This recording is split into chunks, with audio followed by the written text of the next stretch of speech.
مساء الخير ومرحبا فيكم.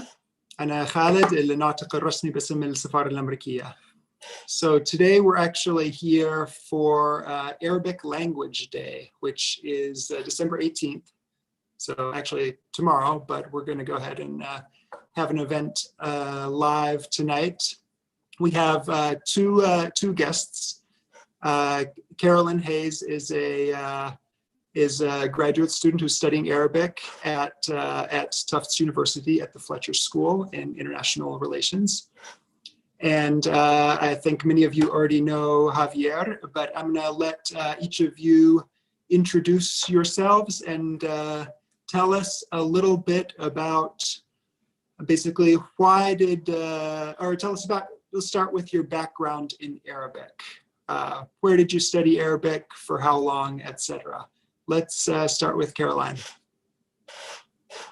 Marhaban. Hi, everybody. My name is Caroline, and I started Arabic in my undergraduate degree at Trinity College in Connecticut. I started when I was a sophomore, and I started with Modern Standard Arabic there. And after taking 1 year of Modern Standard Arabic, I went abroad for a semester to Jordan.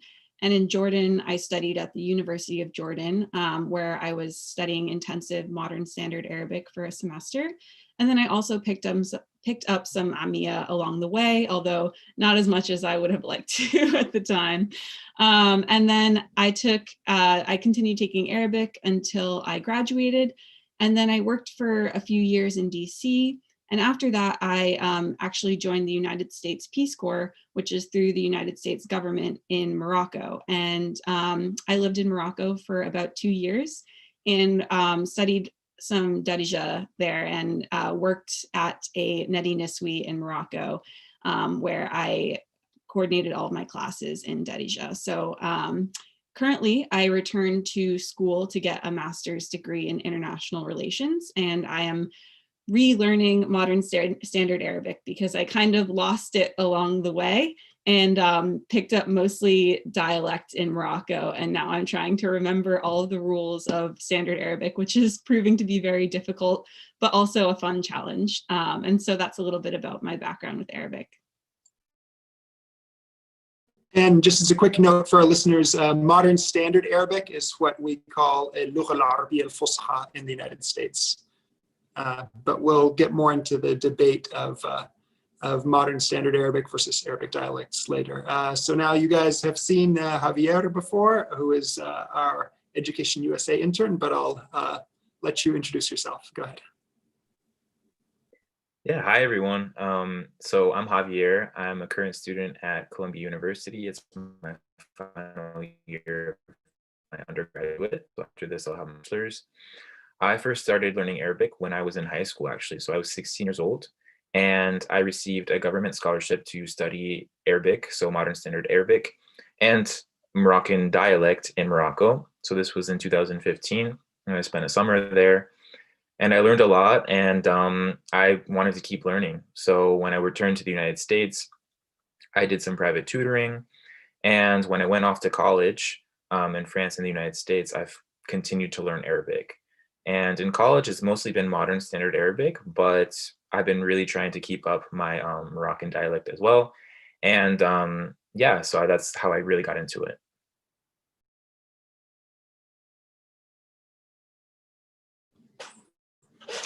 Okay, great. So what about your classmates who study Arabic with you in the United States? What have they told you for, like, what are some of the different reasons you hear for why they decided to tackle what is such a really difficult language, one of the most difficult languages for native English speakers? Let's start with Javier. Yeah, so that's a great question. A lot of my peers really start learning Arabic out of just pure interest. So in the United States, when you're in high school or in college, unfortunately, a lot of the most commonly taught languages are French and German and Spanish. And I think that a lot of students really have interest in learning languages besides those three. And so that's why a lot of people that I know started learning Arabic. I also know a lot of students whose parents are from the Arab world, and they don't have as much of a background in modern standard Arabic, and would really, really wanted to learn the grammar and the rules of Fusha.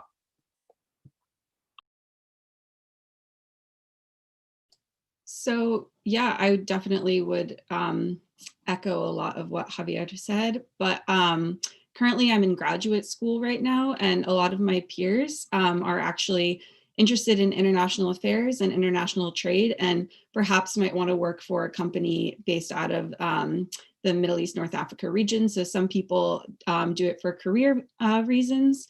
And I also have the same experience where a lot of my classmates have family ties to the region in Middle East, North Africa, so want to be able to communicate with their family members, or have a background in dialect and want to learn that more structured, formal version of Arabic. But for me, a lot of it came from my interest in culture and music. I'm really passionate about music and searching for new artists from all around the world. So that informs a lot of why I started learning Arabic. And it's really helped me improve my Arabic, actually, by listening to different types of music and getting involved that way. So yeah, that's part of the reason why I started.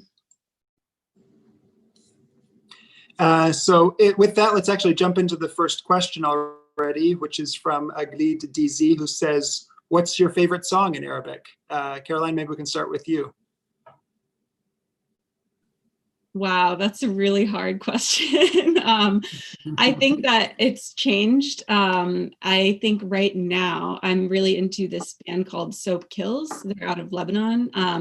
And there's this one song called Entafin, which is really a beautiful song. And then when I was in Morocco, probably the song that I played most was Zina by Chef Khaled.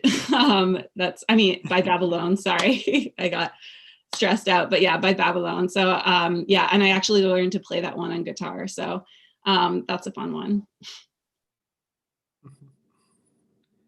Javier, do you have a favorite Arabic song or singer or anything? Yeah, definitely. I also really like Zina by Babylon, but I'm also a huge fan of Ahwa Nos by Nancy Ajram. That's an old one. Even when I was learning Arabic, that was I think that was when it first came out. So maybe 2004, 2005, somewhere around there. But that's a really good one, yeah. So here's so Hisham says, mashallah, that's really impressive. You guys are amazing in Arabic, and people want to hear you say something in Arabic. So can you, I don't know, introduce yourselves, or yeah, let us hear a sentence or two in Daraja or in Fusha, whatever you're most comfortable in. Let's start with Javier. So my dialect is a bit rusty right now, so I'll do Fusha. But أنا خافير وأنا طالب في جامعة كولومبيا في مدينة نيويورك، وأحب وظيفتي في السفارة الأمريكية في الجزائر وأيضا في Education USA.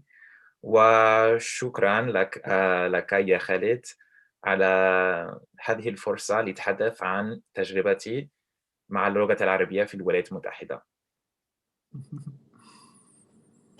ما شاء الله، هذا ممتاز. أنت تتكلم اللغة العربية بشكل أفضل مني يا هافير. شكرا. برافو عليك.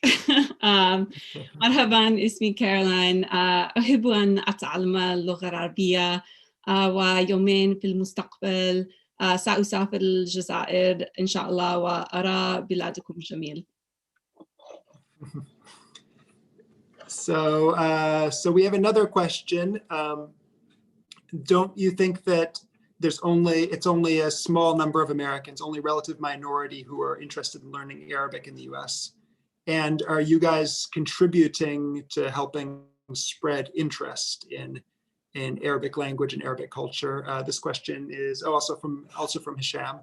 But before I turn it over to you, I just wanted to give some perspective. So in terms of high schools, right now there are 161 high schools in the United States that offer Arabic classes. So that's across the 50 states. It's 161 high schools, which is not a lot compared to other international languages. For instance, Chinese is about 1,100 high schools have Chinese classes, and Spanish is the biggest. It has about 8,000 plus high schools offering Spanish classes. So yeah, the number of Americans studying Arabic is still relatively small compared to other languages. But what are your guys' thoughts on this, Carolyn? Yeah, I definitely would reiterate or echo what Khaled said. It's really the access to learning Arabic is very limited in the United States, especially up until you get to the college level. And so I think that a lot of people don't realize that there are opportunities available to study. Like if I were in high school and I knew that the opportunity to study Arabic existed that Javier had, I might have done that. But I think there's a lot of, we can work on improving access to learning the language. But I would say that I think a lot of people, even when Arabic is available in college, are intimidated by the difficulty of the language, or it's kind of known throughout the US that Arabic is one of the hardest languages for native English speakers to learn. I agree and disagree with that, and maybe we can talk about that more later. It is very difficult, but I think that stops a lot of people from trying to learn it because they think, oh, if I learn Spanish or French, something that might have more similarities to English, I'll be able to use it more. And so that's definitely the main reason I've seen people in my communities be a little bit shy or hesitant to go for it.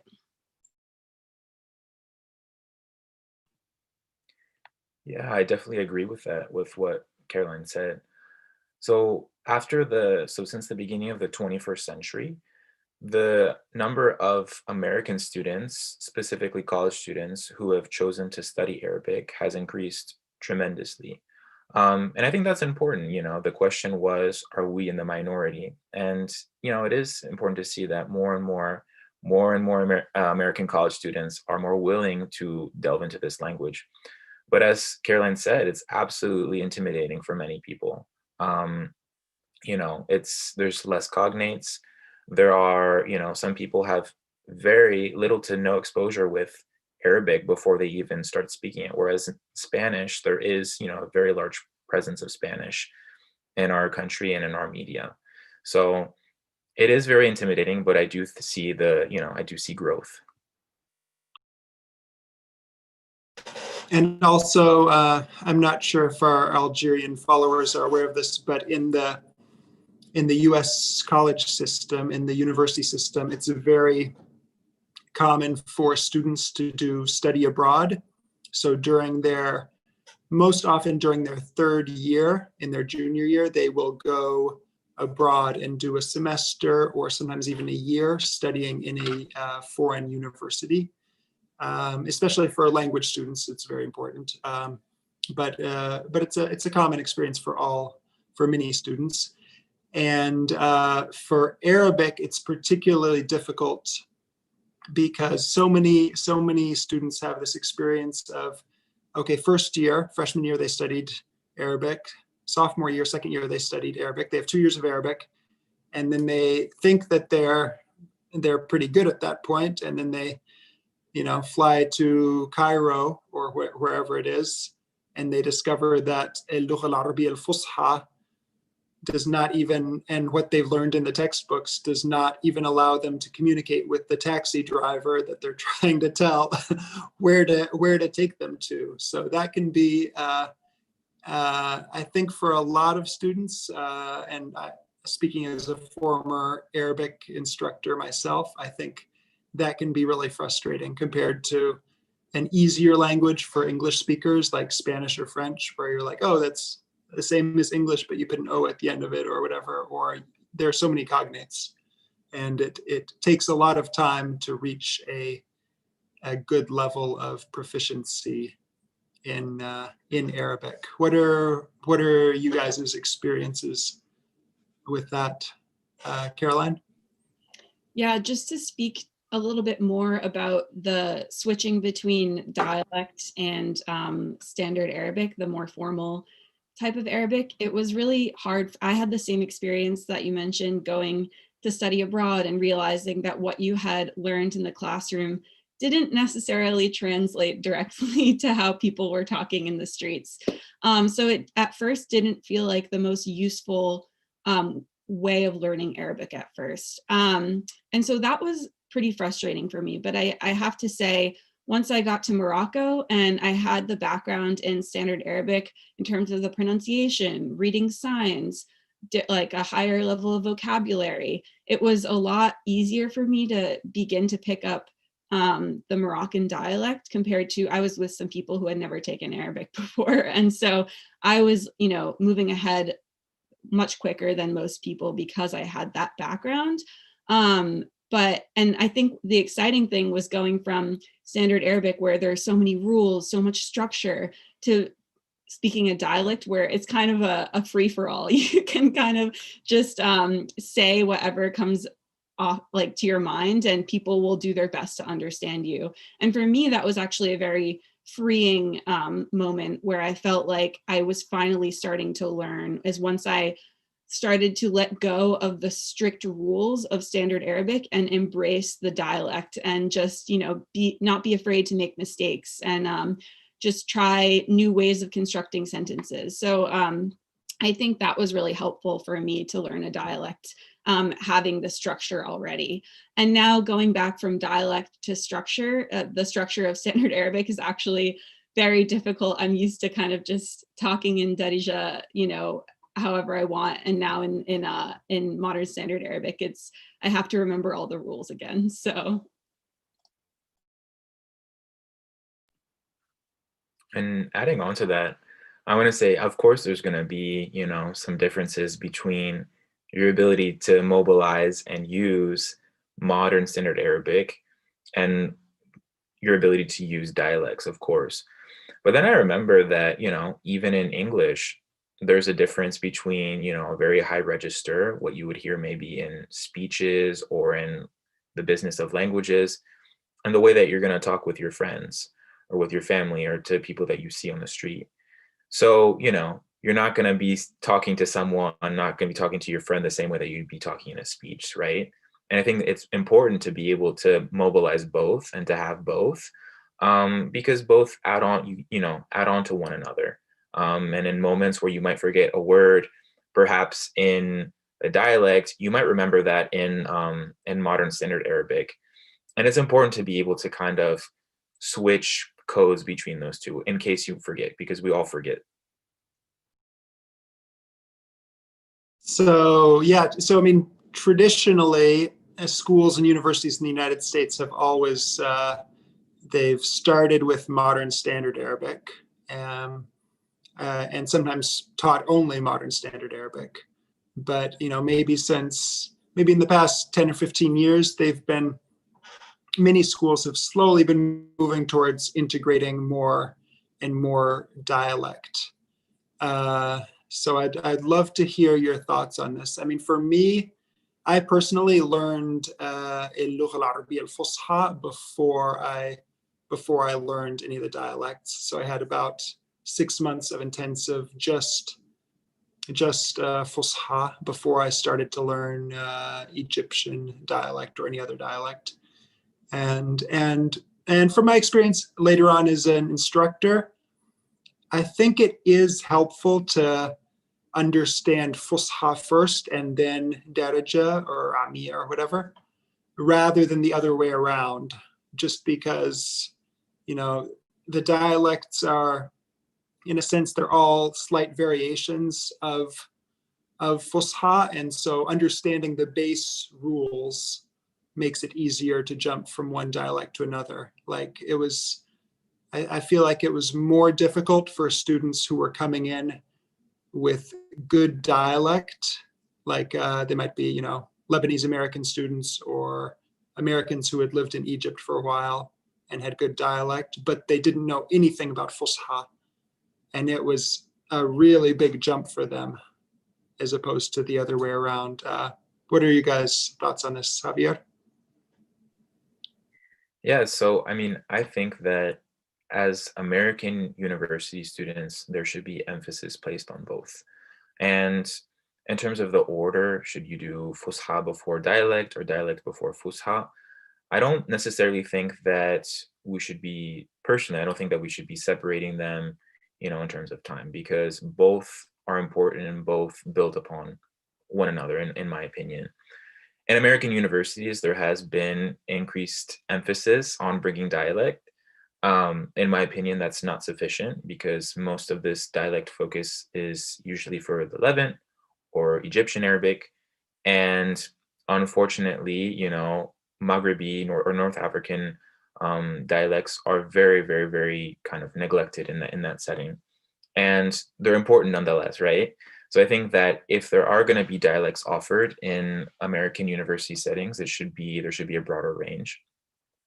And I also think that, of course, it's going to be difficult, conflating the two or confusing one and the other. But the truth is that, with any language, when you're learning French or when you're learning Spanish or when you're learning German, you're going to use your other language experiences to build upon your new language experience. So in my opinion, it's good having both in your mind and being able to use both of them.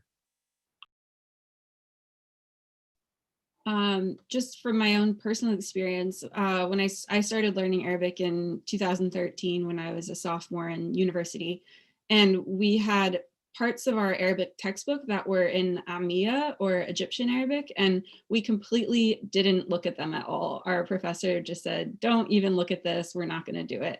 And so I really didn't take it seriously as, something that I should be focusing on because it wasn't part of the curriculum. But then once I got to Jordan, it really became very clear that if I want to communicate with people on, a human level, I have to focus on me. I have to be able to understand it. I have to be able to, express myself, and not just in this very strict formal way. And so that really made me rethink or reevaluate how I wanted to approach Arabic learning. And I think that every Arabic student is going to have a different goal for why they're learning Arabic and the type of Arabic they want to learn and what context, what place they want to use Arabic in their lives. And so I think that difference between people's goals will make a difference in how they approach Amiya versus Lugha Arabiya Fusha.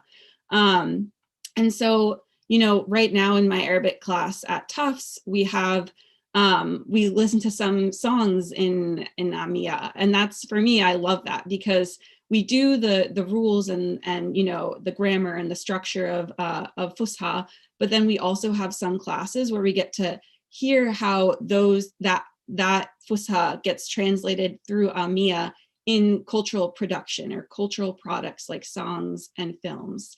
And so that for me is a really nice balance. And I hope in the future to continue working on my dialect. That's what I really want to focus on after I graduate from my my program. But I'm really enjoying the standard Arabic again. Great. So now we have a couple more questions from the crowd. One is from Iman, has two questions, so we'll go through both of them. Her first question is, Khaled, what's your favorite song? Since I didn't really answer that.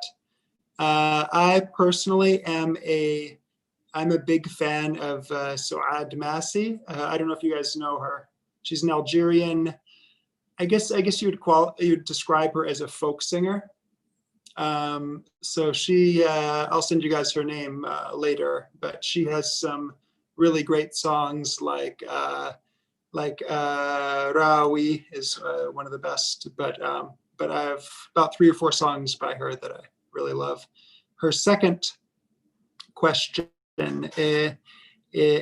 also from Iman, is هل تحبان الشعر العربي؟ ما هي قصيدتيكما المفضلة؟ يا إيمان، ما هذا؟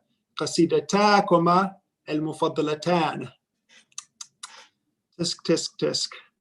It's okay. See, even native Arabic speakers have trouble with the muthanna and jama' muannath, and like this is why teaching modern standard Arabic is sometimes a little silly, because like these structures don't exist in dialect, and you don't really need them. Like you don't really need to know if it's kitaban or kitabain, because in dialect it's always kitabain, you know.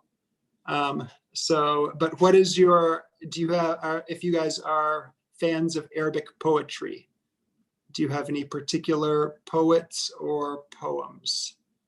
I'll let whichever one of you is ready. That's a tough question. You won't have to recite it. I'll start. Yeah, I love the poetry by Mahmoud Darwish. And there are a variety of other poets as well, but that's the first one that comes to my mind.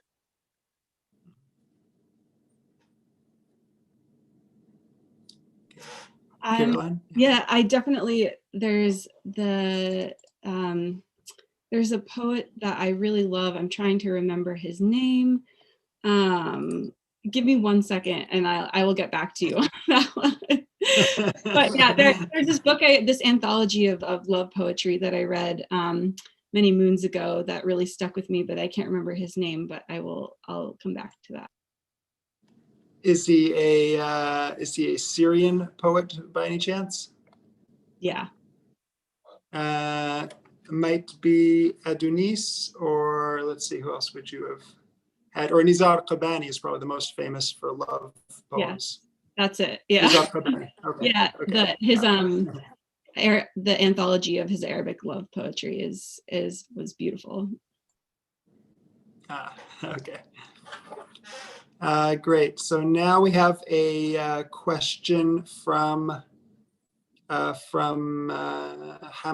who asks, what is your objective? What's your goal in learning Arabic? What are you trying to get out of this?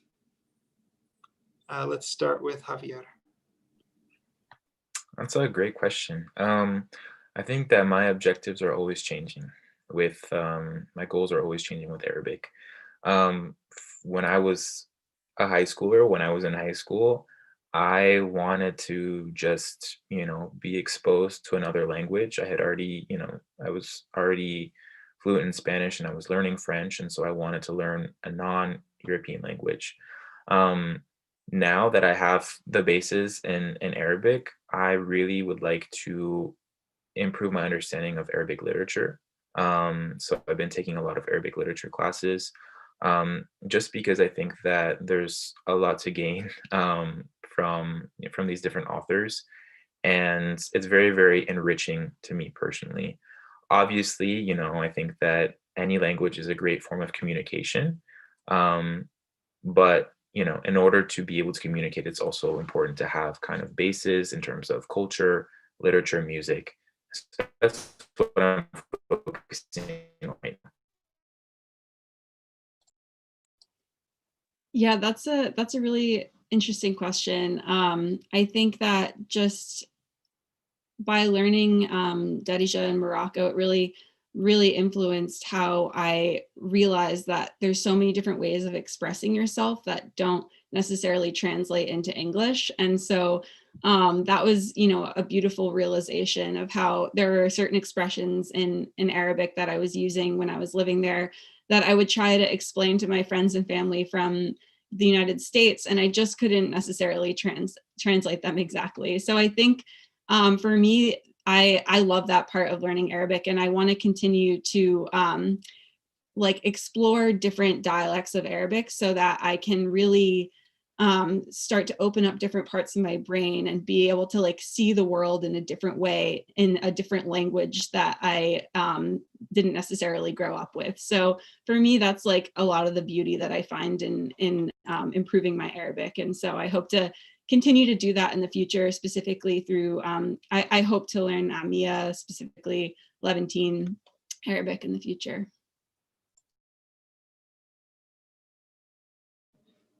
Great. So switching gears a little bit, changing the subject, can you guys share the funniest misunderstanding you've had in Arabic? Because it's so easy in another language to have misunderstandings, which are sometimes funny and sometimes not. But let's focus on the funny ones. If either of you have a story you'd like to share, Javier. Sure, yeah, of course. I mean, I have too many. I have so many. So when you do some of the American government programs at the end of your stay, when you're learning Arabic, you have to do an interview called an OPI. And this is just to see how you've improved your language from the very beginning of the program to the end of the program. And some of these questions are very basic. A very common question is, ما هي هوايتك المفضلة? So like, what are your favorite hobbies? This is a very typical question that they always ask in these interviews. And I got confused. So instead of hearing, what are your favorite hobbies? I heard, what are your favorite animals? ما هي حيواناتك المفضلة? And so I proceeded after that, I just started saying, what my favorite animals were instead of my favorite hobbies. I was like, أنا أحب الزرافات والطيور والفيل وإلى آخره. And the interviewer was so confused. She had no idea what I was even talking about, because she was asking about my hobbies, what I like to do in my free time. And instead I was talking about my favorite animals. So it's a really embarrassing moment, but I think it's really funny to look back on it. Yeah, that's really funny. Again, I've had so many mistakes, so many embarrassing moments trying to stumble through learning Arabic. One that really comes to mind is when I first moved to Morocco, and I was living with a family there, and we were all sitting around the shawaya, sitting around the grill, and my host mom was cooking meat, and I wanted to know what kind of meat it was. So I asked her, I asked her what kind of meat it is, and she said, "Laham ihmar." And I really just didn't necessarily hear her very clearly, and I was really nervous, and I got really stressed out, and I was like, "Alham hamad," which, I thought it was donkey meat, and she just lost her mind. She was laughing so hard, and there were a bunch of women around me that just thought it was hilarious that I thought what they knew was red meat, I thought it was donkey meat. And they said all this stuff, but it was definitely a very embarrassing moment. But I think they felt a little bit closer to me after that.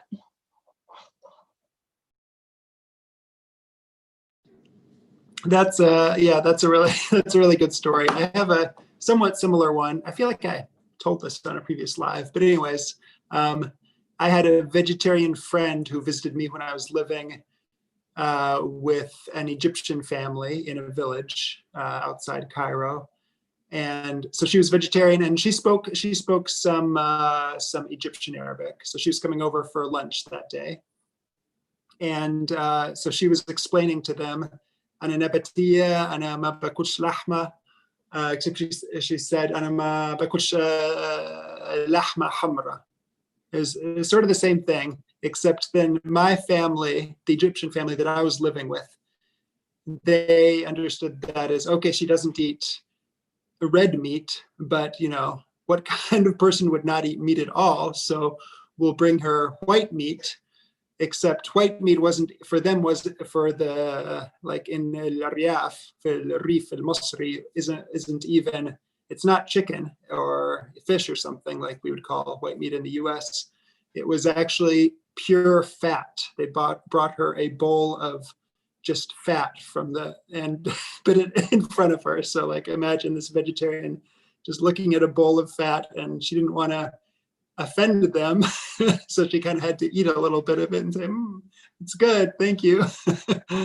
So it can be difficult situations like that.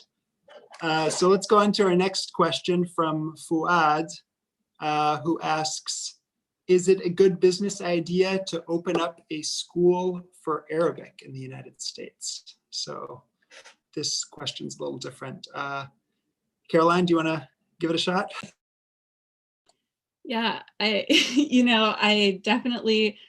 would say absolutely yes, do it, because I think that so many places, so many communities in the US would be greatly benefited by having exposure to more Arabic language, because it is such a beautiful language. That being said, I am not a business strategist myself, so I wouldn't be able to advise on the market for it necessarily in the United States, but I think it's a fantastic idea. I think that there's a greater need for more Arabic language, and I think that there's a lot of interest, and it's only getting bigger. I agree with what Caroline said. There's definitely a lot of interest, and there's probably a big market for that. I will say that personally, being someone who speaks more than one language in the United States, I hear this all the time, and they say that you're marketable, which means that, when you're applying to jobs or when you're applying to internships or different experiences, a lot of different employers and organizations love to see, that you have more than one language. And so people, especially now with so much extra time on their hands, have been really trying to learn other languages. So I think, yeah, I mean, totally, there would definitely be a large amount of interest in that. Although I would add that right now, one particular difficulty is that, with COVID-19, it's been, businesses that can go virtual do very well. And those that are not virtual are really struggling, including universities. Universities are struggling financially right now in the United States. And a lot of them are firing instructors, they're reducing the number of staff that they have. But the business of teaching Arabic, this could be something that you don't have to be in the United States for. Like, there are some applications and websites, like there's one called Nespeakiw, which it connects Americans and Europeans and anyone who are learning Arabic with Syrian refugees who are living in Lebanon, Turkey, possibly even within Syria and Jordan, and basically the Americans pay $15 an hour, whatever it is, to have Arabic lessons and Arabic conversation with the Syrian refugees. So it provides a source of income for the refugees, and it's a valuable one-on-one teaching instruction for the Americans. So right now, if you have a good internet connection, I would think about, is this a business that can be virtual? Does it have to be in person? So we've got one last question, and then we'll wrap this up. What is the most difficult letter, or what's the most difficult thing to pronounce in Arabic, and how did you learn to improve your pronunciation with it? Let's start with Javier. Yeah, there are many different letters. I mean, there's some similarities. So kha in both Arabic and Spanish exists, but the word faqat has always been very, very, very difficult for me to pronounce, and it's just because the sounds don't all exist in American English. I think the letter that a lot of people have trouble with is the ayn. And I had this wonderful teaching assistant in undergraduate college, and he described it as like you're taking a bite out of a sandwich. So it's the noise you would make when you would go, and so that really stuck with me. That really helped me learn it.